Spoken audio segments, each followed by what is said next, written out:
Hello, everyone, and welcome to the Achievers Lounge, where we bring you trendsetters and influencers from around the globe and get them to share their unique stories, as well as the success strategies and mindset that make up a winner's toolkit.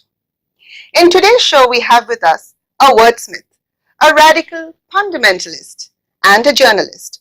So let's dive straight away into the first question with Yogesh Pawar. Thank you very much for having me. Welcome, Yogesh. What I'm going to do is start with our first segment, which is called On Your Turf. Now, in this section, I'm going to ask you a few questions related to the media, which I'm assuming is closest home for you. True? Absolutely. Ladies and gentlemen, we'll ask him some tough questions later in the show. But for the moment, let's stick to On Your Turf. So, Yogesh, my first question to you. We're currently living in an era where being in the media implies a constant battle with credibility. How do you negotiate that space? Well, the battle for credibility is something that journalists have continuously dealt with, but over a period of time now, with the corporatization of the media, with the number of media outlets sort of aligning themselves with various parties which are in power, various corporate interests. So at that point in time, obviously there are a lot of questions that are being raised. But also what is very important is that in this kind of a murky atmosphere, if you do even something very remotely connected to public interest and the larger public interest, then that story stands out. And it is journalists' efforts like that, a small effort at touching people's lives. I'm not saying we are here to create miracles, but even if you're able to touch one person's life and make a change in their lives in a way that you can, then I think that sort of gives you the credibility and the confidence to go on and do bigger things. True, very true. Now, you're someone who has very eclectic interests in a wide range of diverse subjects. Would you say that sometimes that amounts to spreading oneself too thin? Well, I mean, in my case, for the past 26 years that I've been a journalist, I have found myself that I've wandered into this profession. I'm not someone who sort of decided very early on that I want to be a journalist, but I sort of wandered into this profession. And I've always reported on issues that are very dear to my heart, whether it is exclusion, whether it is gender, whether it is culture, whichever issue that I pick up and I write about, it is something that I'm personally very interested and feel passionately about. So, in that sense, I feel that yes, it may seem that I'm sort of spreading myself very thin, but when I apply myself to issues of my own interest, I'm able to translate that passion into my writing. And which is why, whatever I write about issues, about people, my readership always gets back to me saying that they like that piece. I think it's just a matter of taking the strong passion that I feel about that issue, taking that into my work. And I feel that's possible only when you're able to look for something that interests you. I see. Now, interesting that you mentioned topics that are close to your heart and that you're passionate about, because I find that nowadays a lot of journalists are mainly focusing on topics related to politics, policy, or business, whereas you have often stuck to the psychosocial and the socio-cultural. Do you find that that puts you sometimes at a bit of a disadvantage, or do you feel that the stories of with a human angle can gain equal traction? Well, see, I mean, there is nothing like the human emotion. Um, if you really look at any story, what is it that moves us? It is the human spirit, the spirit that stands up against the most indomitable kind of obstructions that come its way, and it's that human spirit is what we want to celebrate, right? With the stories. It's great. We want to be informed about policy level changes. We want to know what the political parties are doing. We want to know what our bureaucrats are doing. And all that is important. But at the same time, I feel that if you're not able to bring that human touch to what you're doing, and this is not true about journalism alone. It's about whatever interaction that you do, whatever interface you have with people. If you're not able to bring that human touch and that touch of emotion to what you're doing, then perhaps that work may not be as worthwhile and stand out. And that is one of the reasons why I keep doing work of this kind, because it keeps my interest going. Otherwise, in 26 years, I would have had a burnout long back. That's so true. You said 26 years. Now, you've been in the industry since I think the mid 1990s, and you've done all kinds of journalism. You've done print, TV, radio, web. Which have you enjoyed the most, and why would you say that? Well, I mean, I think, when I did radio, it was great fun because talking live on air with audiences was another kind of a high. And when I came into print, the idea of writing copy, and like I've come back to print now, but in the interregnum in between when I went into television, it had its own highs. But what happens is on television, it's all about trying to be there in that moment and trying to go live and speak about what's happening with the story even as it is breaking. Sometimes you don't even get enough time to sit back, reflect on what you're trying to say. Whereas in print, what happens is because you have a day's time, you need to file your story at the end of the day. So through the day, in whatever the developments are going on with that story, you're able to reflect and think of what is the angle that you want to pursue. And not only do I want to pursue, but what is the angle that will interest the reader, True. the actual audience out there, what is of interest to them. And if I'm able to find that angle and write it from that point of view, then it gives them the maximum benefit. Yeah. So which is why I feel that, I'm happier doing print. Yeah. But let me tell you that we live in an era of conversion journalism. So anybody cannot be in a silo of saying I'm doing print or television or radio. Today, anybody who does print will also have to write for the web, will also have to do streaming video. Yeah. So we are living in a time when we are talking of conversion journalism. Yeah, so you keep your options open. Absolutely. Now, you're in Australia at the moment, and I know you've been following Australian media for a while. So I'd like to know your opinion on what you've seen so far of Australian media. Well, I mean, I look at the newspapers and the channels and some of the reportage that happens here. And frankly, I have been a little shocked at how sort of, mild the journalism is. I keep looking for the bite in it. For example, one of the policies that the Australian government is considering is the headline today, which says that now migrants will not be able to come to, cities which are already well developed. They will have to go to other cities first, and then they want to come up with this kind of a policy. And obviously there is opposition to that. But I don't see the strong editorial line which kind of looks at this from the point of view of human rights or from exclusion. And where is that voice? So I keep thinking that what would happen if they went to India and they saw the breakneck kind of competition and the aggression that people bring to their work. If they came among those kind of people and into that kind of a newsroom, how would they cope with that? So it leaves me wondering sometimes. That's an interesting perspective, one I haven't really thought of before. Now, you've been in journalism for more than 2.5 decades. What advice would you give to someone who's just starting out on the job? Well, first and foremost, I would say that follow your heart, follow your passion. At the end of the day, go back and keep thinking of what you want to tell your mom as a story. When she goes to buy vegetables, is she worried about the prices? Are you worried about the electricity bills that you're paying? Those are the kind of issues that you need to really think about. And if you write about issues which concern people and people like you and me, then those issues will actually take you far ahead as a journalist. And the more you stay connected, the better a journalist you become. So that's what I would tell young journalists to step out with. I love that. The more you stay connected, the better a journalist you'll be. That's fantastic advice, and I'm sure all the to-be journalists are making some serious notes out there. So Yogesh, that brings us to the end of our first segment. And I'm sure everyone's enjoyed it as much as I've enjoyed asking you the questions. I'm moving on to our second segment. Now, this is called What Makes a Winner? What I'm going to do here is I'm going to ask you some questions that are related to the recipe for success, so that our readers and viewers can take away some tips and strategies from you on how to live empowered lives, both personally as well as professionally. So are we ready to rock and roll? Oh, absolutely. Bring it on. Bring it on. Cool.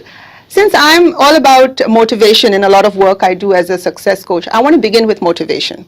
Yogesh, I'm finding, that nowadays in the fast-paced modern world, Many people are struggling with motivation on a day to day basis. What's your personal mantra for staying motivated? Like I said, I have only followed my heart when it comes to journalism. I've never stuck to a beat. I've never stuck to reporting on a particular issue. So, which is why I think that is what keeps me going. For every single day is a new story, a new issue, a new person. So, I may meet an actor on one day, a sex worker on the next day, a transgender person on the third day, or a businessman or a corporate Entrepreneur, giant yeah. of some kind on the next day. So when you go and meet these kind of people, your approach, the right from form and content, both sides, your approach keeps changing, and that freshness of approach is what kind of keeps me going. And I feel that if you are able to bring that kind of newness in your approach to whatever you do, then obviously you will stay motivated and driven. Fantastic, I would agree. Now, you mentioned that following your heart is of great importance to you, but I'm sure it comes at a heavy price sometimes.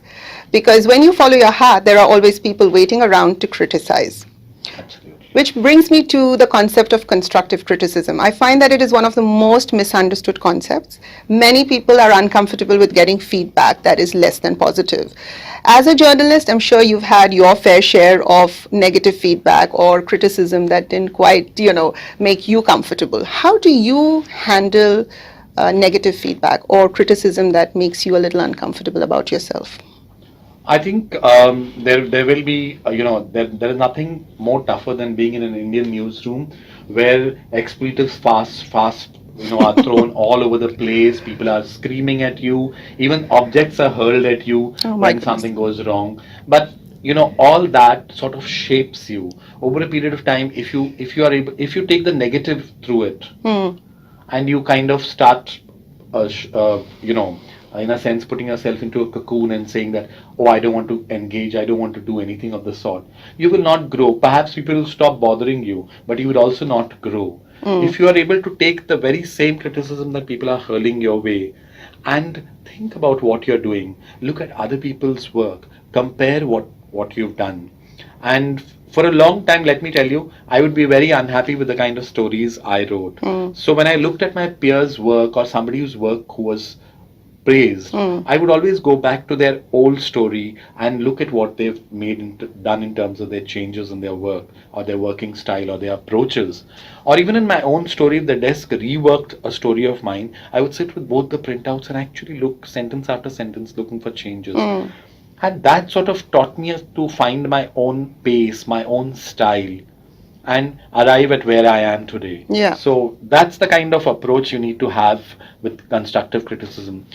As far as the extreme negative goes, I feel it's best to inure yourself and say, okay, I'm going to leave the negativity out. I'm only sticking to the criticism, and I'm going to look at what is valid and what can work for me and only keep it at that. Yeah. So take the lesson from the Absolutely, criticism. absolutely. And And so, not the and don't bring the bitterness in and yeah. sort of allow that to get to you. Yeah, because that can actually send you off track because a lot of Absolutely. people then get stuck into analyzing and over analyzing and they're unable to move ahead. So you'd agree that constructive criticism is an important part of personal development? Absolutely. In Yeah. fact, the more you work with, one of the very important things, in irrespective of which profession you are in, is to find the right kind of mentors who are invested in you. Yeah. So if you are able to find even one such mentor who looks out for you, then that criticism is going to help you grow. Yeah. So, like you said, constructive criticism always Very helps. important. Now, you are the news editor of one of India's leading newspapers. And in that role, I'm sure you have an intensely packed and hectic schedule. So, can you share some tips and tricks with our viewers about how you manage time? What's your mantra for time management or prioritizing? Well, in journalism, everything is wanted yesterday. So, it is sometimes maddening the kind of pace, and it's this living one's life between headlines and deadlines. Yeah. Sometimes can be very, very hectic, and it comes at a big price one pays in terms of the kind of time one gives for oneself, for one's family. It eats into all that. But yet, I just feel that preparing oneself for a story when you're suppose you're going out to do a task, something that is assigned to you.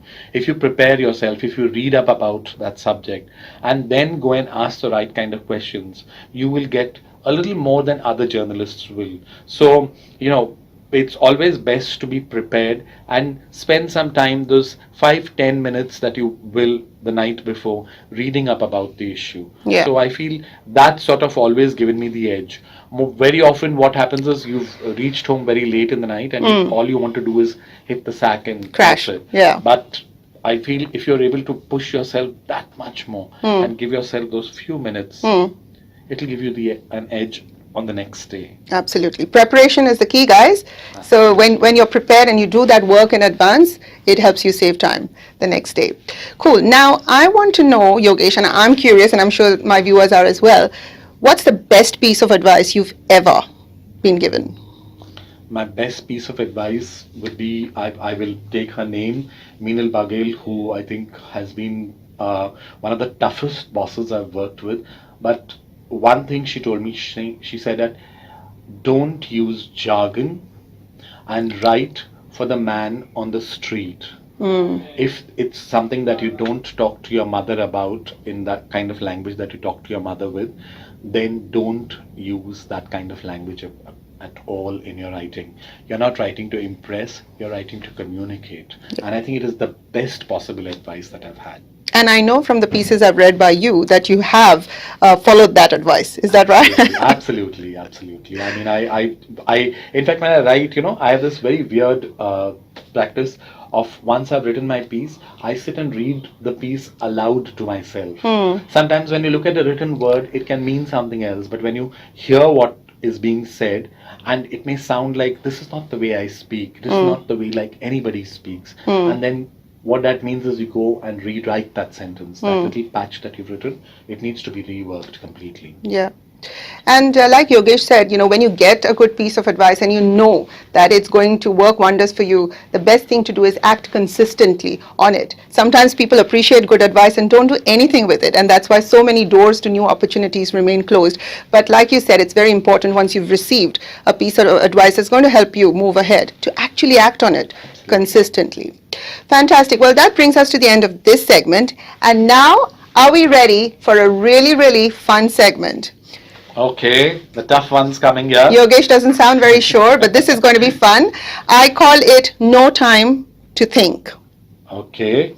And it's exactly what it says. I'm going to fire some rapid questions at you, and you've got to say the first thing that comes to mind, because I've heard that, achievers often have to take really tough decisions, and often they don't have any time to think. So let's get started with No Time to Think. Yogesh, are we ready?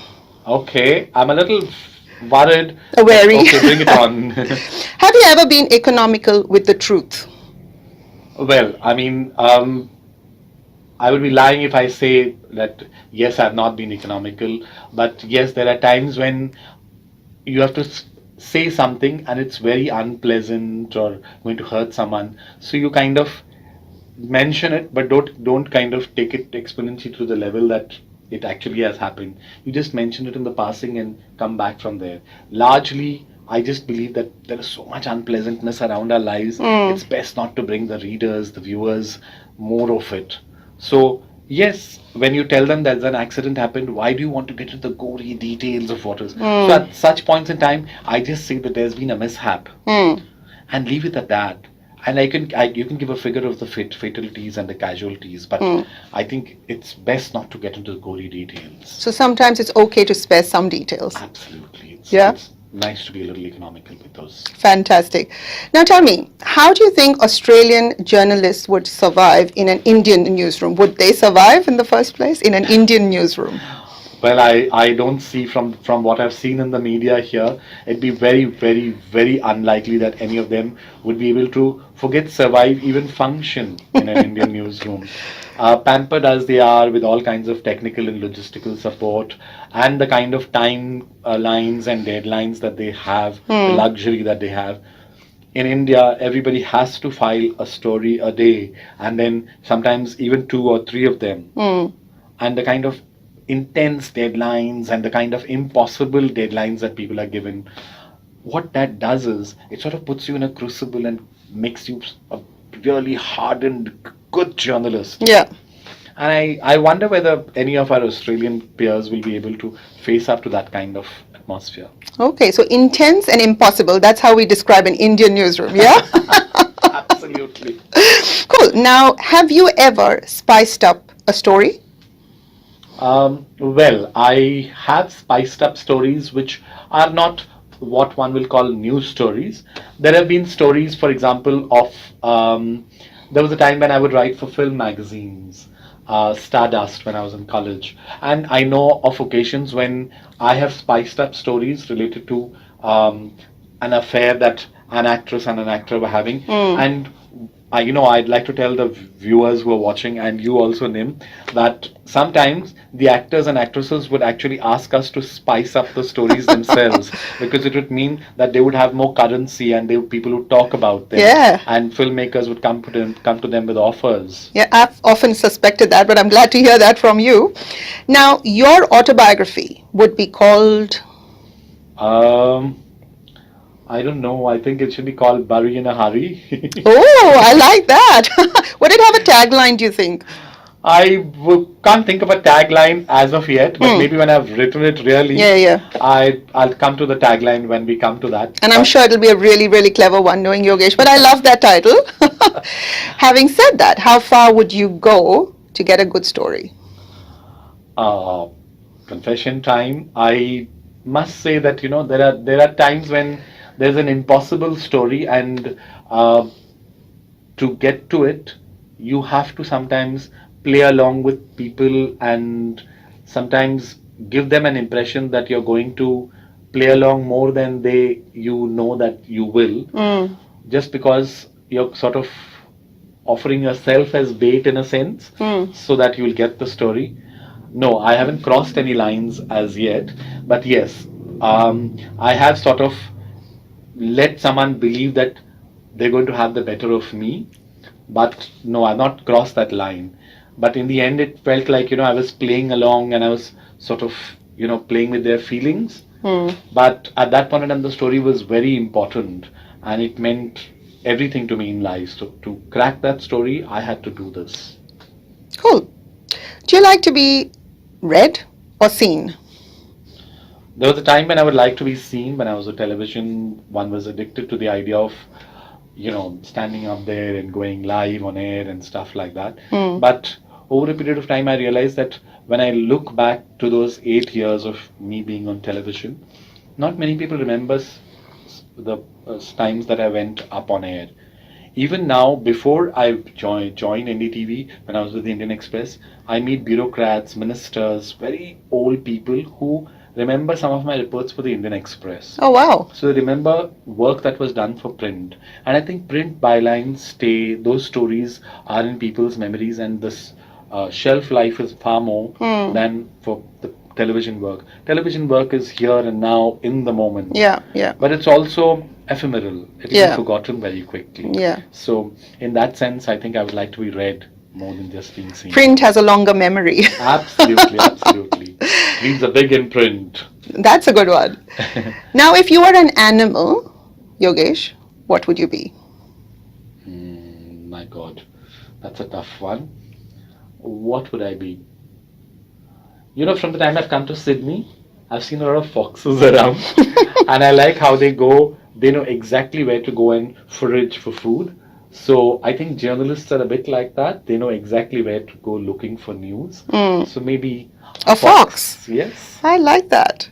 I'm a bit afraid of foxes, which brings me to my next question. What are you most afraid of?